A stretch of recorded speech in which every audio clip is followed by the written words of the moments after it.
იცი, რომ ერთი შეხედვით უბრალო ქმედება პურის ნაგავში ჩაგდება, რეალურად სერიოზულ ზიანს აყენებს გარემოს. საქართველოში ყოველდღიურად ასობით კილოგრამი პური ნაგავში იყრება. ხშირად გონია, რომ რადგან პური ორგანულია, მისი გადაყრაც არ აზიანებს ბუნებას, მაგრამ სინამდვილეში ეს ასე არ არის. ნაგავსაყრელზე მოხვედრილი პური ლპობის პროცესში გამოყოფს მეთანის გაზს, რომელიც ატმოსფეროს გაცილებით სწრაფად და ინტენსიურად ათბობს, ვიდრე ნახშირორჟანგი. მეთანი არის ერთ-ერთი ყველაზე საშიში სათბური გაზი. ის პირდაპირ აჩქარებს კლიმატის ცვლილებას. გარდა ამისა, პურის წარმოებასაც სჭირდება რესურსი, მიწა, წყალი, ენერგია. როდესაც პურს ვყრით, მხოლოდ საჭმელს კი არ ვკარგავთ, არამედ ამ რესურსებსაც. შემდეგ ჯერზე, სანამ პურს გადაყრი, დაფიქრდი.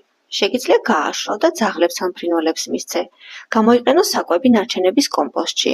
გაუნაწილო მეზობლებს, ან მიაწოდო მათ, ვისაც სჭირდება. პური სიცოცხლეა. ნუ ვაქცევთ მას ნაგვად.